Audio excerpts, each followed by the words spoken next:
They called me the Green River Killer, but I was just a man cleaning the filth of the world. I was born in Salt Lake City in 1949, the son of a domineering mother and a passive father. From an early age, I learned to hide my anger behind a smile. My mother was the kind of woman who wielded shame as a weapon, and my father was the kind of man who took it. The rage built quietly, like water filling a reservoir. I became adept at hiding it, burying it beneath the guise of a simple man, a truck painter, a father, a neighbor. But beneath that surface, I was a predator.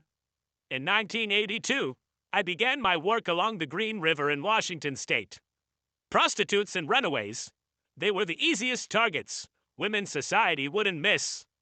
I offered them kindness, a ride, a smile, a few gentle words. Once they trusted me, I would take them to a secluded spot.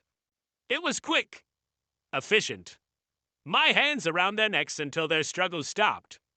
It was like flipping a switch, the chaos of their lives extinguished in an instant.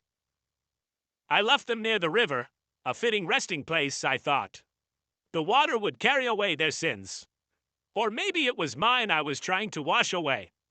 The newspapers began to call me the Green River Killer, and I liked the sound of it. It gave me an identity, a legacy. But I never got sloppy. I had rules. No trophies, no witnesses. I knew the police were watching, but I also knew they didn't see me. I was invisible, just another face in the crowd. The years passed, and the count grew. Dozens of women whose names I can't even remember. I stopped counting after a while. What's the point? Numbers don't matter. It wasn't until 2001, nearly 2 decades after I started, that they caught me. DNA testing had advanced enough to match my samples to the remains of 4 women. 4 out of so many. I confessed to 48 murders, though the real number is higher. I cooperated with the police, leading them to burial sites, recounting the details of my work. It wasn't remorse that motivated me. Remorse is for weaker men. It was pride. I wanted them to know the full extent of my accomplishments. Now I sit in prison, a legend in my own right.